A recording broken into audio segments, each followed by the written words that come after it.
Magandang araw sa inyong lahat. Ako si Troy Salinas.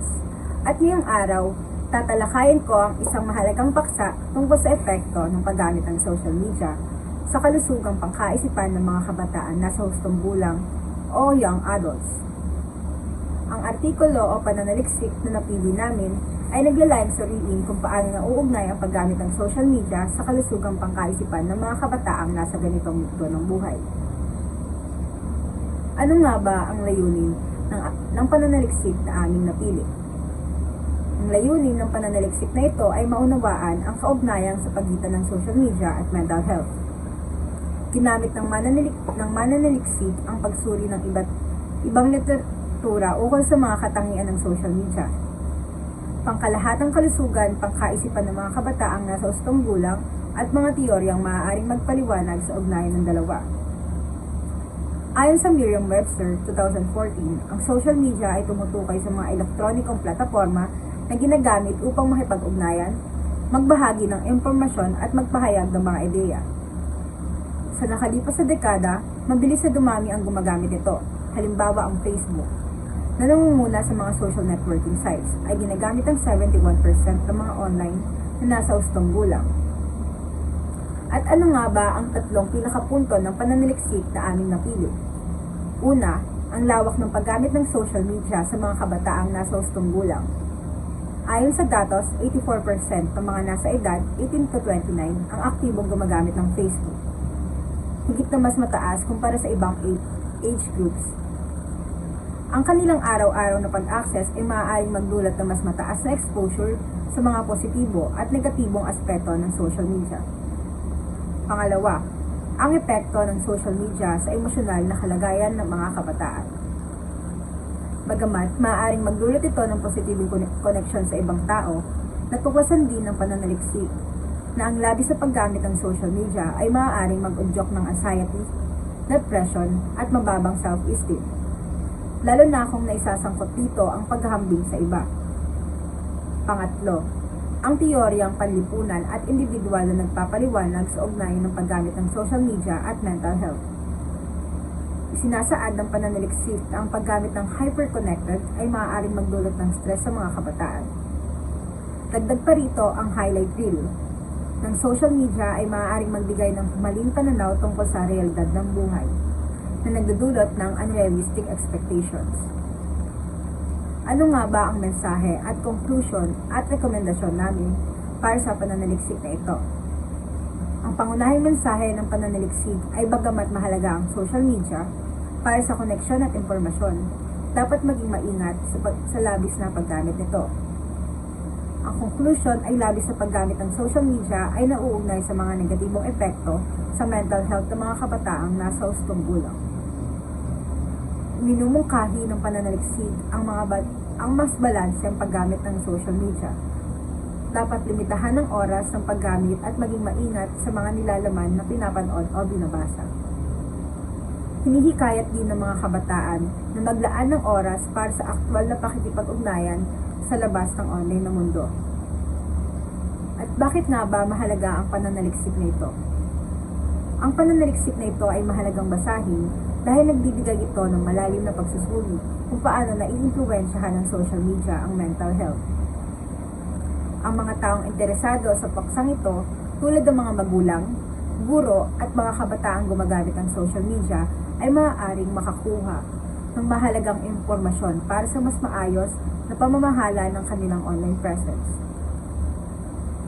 Makakatulong ang pananaliksik na ito sa pagbibigay ng kamalayan sa epekto ng social media, pati na rin sa pagbubuo ng mga polisiya o programa na nagtataguyod ng digital wellness. Sa pamamagitan nito, maiiwasan ang labis na negatibong epekto ng social media sa kalusugang pangkaisipan ng mga kabataan. At sa pagtatapos, mahalaga na gamitin natin ang social media ng responsable at may kamalayan sa mga epekto nito sa ating mental health. Iyon lamang. Maraming salamat. Magandang araw po sa inyong lahat. Ako si Kizaya Archie Alvarado at ngayon ay nais kong ibahagi ang aking mga natuklasan sa isang pag-aaral na lubos na nakaantig sa akin. Ang thesis na pinamagatang Exploring the Effects of Social Media Use on Mental Health of Young Adults ni Amelia Strickland ay nagbukas ng aking mga mata sa malalim na kaugnayan ng digital age sa ating emosyonal na kalusugan. Bilang isang kabataan na lumaki kasama ang social media, nakita ko kung paano ito naging isang malaking bahagi ng ating buhay. Mula sa pakikipag-ugnayan sa mga kaibigan hanggang sa paghahanap ng impormasyon, ang social media ay nag-aalok ng walang katapusang mga posibilidad. Ngunit sa kabila ng benepisyong ito, hindi ko maiwasang mapansin ang mga negatibong epekto nito sa aking sarili at sa mga nakapaligid sa akin. Ang pag-aaral ni Strickland ay nagbigay ng siyentipikong batayan sa mga obserbasyon ko. Narito ang 3 pangunahing punto na lalong nagpatunay sa aking mga karanasan. Una, sedentary life at mental health. Napansin ko na habang tumatagal ang paggamit ko ng social media, mas lumiliit ang oras ko sa pag-eehersisyo at iba pang pisikal na aktibidad. Ang pag-aaral ay nagpatunay na ang pagiging laging nakaupo at nakatuon sa mga screen ay maaaring magdulot ng mga problem sa mental health. Pangalawa, disrupted sleep patterns. Maraming beses na nahuli na ako ng tulog dahil sa pag-scroll sa aking phone. Ang pag-aaral ay nagpakita ng malinaw na connection sa pagitan ng paggamit ng social media bago matulog at mga problema sa pagtulog na maaaring magresulta sa pagkapagod, pagkabalisa at masamang mood. Pangatlo naman ay ang social comparison and self-esteem. Ang paghahambing ng sarili sa mga perpektong buhay na nakikita natin sa social media ay isang karaniwang karanasan. Ang pag-aaral ni Strickland ay nagpaliwanag kung paano maaaring humantong ang patuloy na paghahambing na ito sa mababang pagtingin sa sarili at mga problema sa mental health.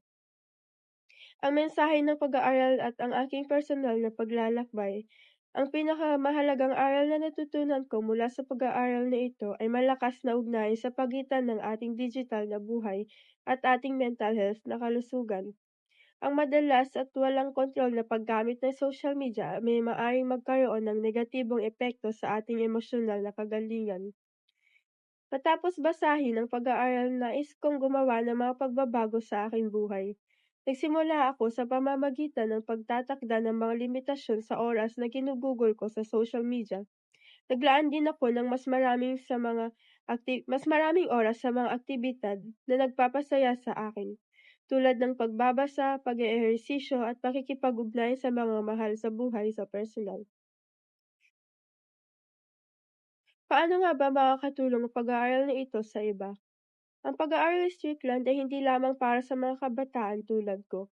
Makakatulong ito sa una, mga magulang upang mas maunawaan ang mga hamon na kinakaharap ng kanilang mga anak sa digital age at magbigay na angkop ng gabay. Pangalawa, mga guro upang maisama ang digital wellness sa kanilang curriculum at turuan ang mga mag-aaral kung paano gamitin ang social media na responsable.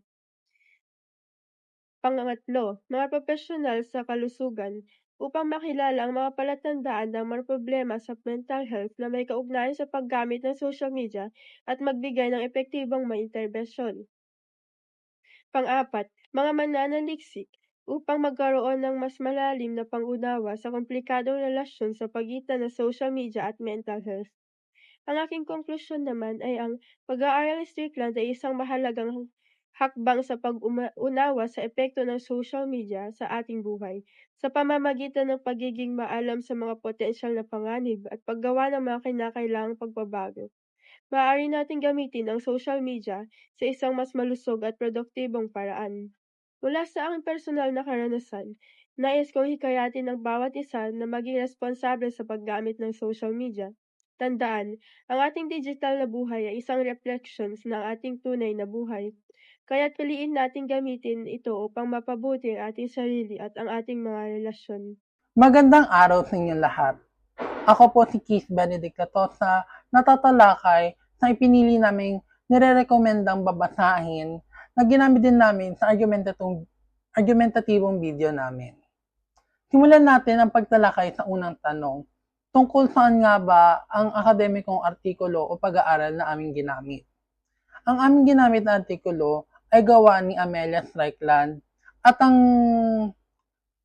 kulito sa epekto at relasyon ng social media sa mental na kalusugan ng kabataan. Sa artikulong ito, hinahanap ang relasyon ng dalawa upang malaman ni Strickland kung ano nga ba ang epekto nito sa mental na kalusugan. Kung ito ba ay masama, kung ito ba ay mabuti sa mental na kalusugan ng kabataan.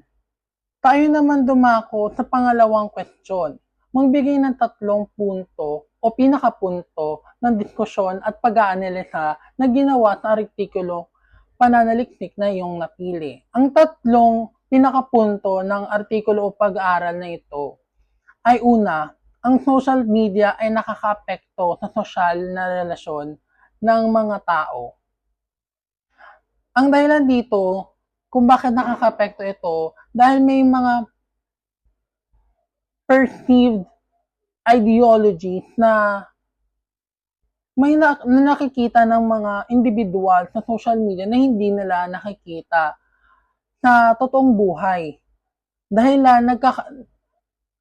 dito, nagkakaroon ng mistrust o pagsisinungaling sa social media at nagkakaroon ng hindi magandang relasyon ang bawat isa.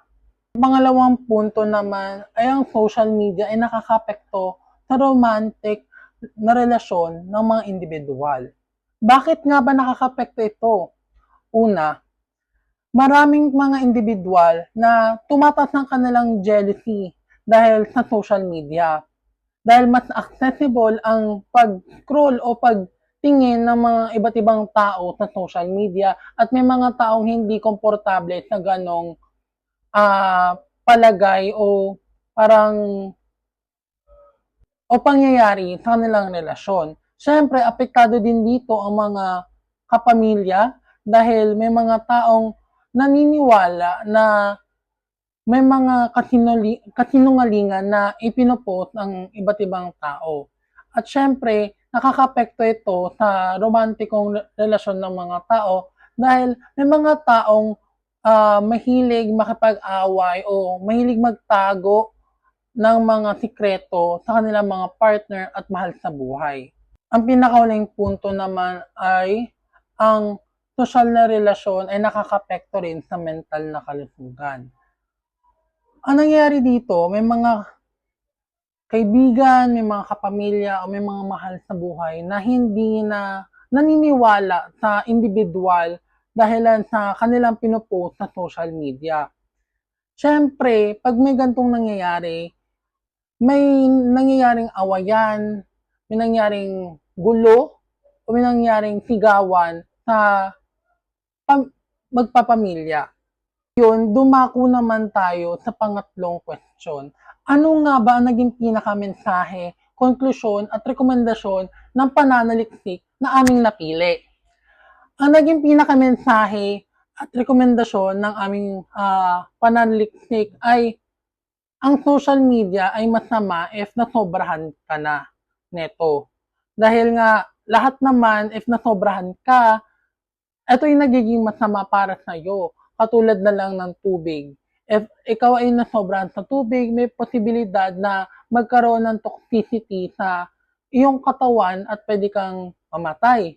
Tulad ng asin. Pag nasobrahan ka ng asin sa katawan, pwede kang magkaroon ng kidney stone. Tulad din ng paninigarilyo. Pag nasobrahan ka, pwede kang magkaroon ng cancer at mamatay. Kaya nga dapat maging responsable tayo sa ating ginagamit at ginagawa upang hindi tayo masobrahan, hindi tayo mapahamak sa ating mga ginagawa. Pinakahuling question naman ay, bakit ito ang pinakamagandang pananaliksik na babasahin ng mga taong interesado sa paksang nakuha namin? Dahil ang paniniwala ng aming triad ay makikita mo na dito talaga kung ano yung epekto ng social media. At talagang related ito sa kung ano man yung naging paksa namin. At ang naging paksa namin ay cancel culture. At hindi nawawala ang cancel culture at social media vice versa. Kaya nga parang in a sense na pag nabasa mo itong pananaliksik na ito, malalaman mo kung ano yung magiging laman ng aming video o anong magiging epekto ng cancel culture sa mental na kalusugan at ano nga ba ang epekto ng social media sa individual na katulad mong nanonood neto. Ayun lamang po ang aking parte sa bidyong ito.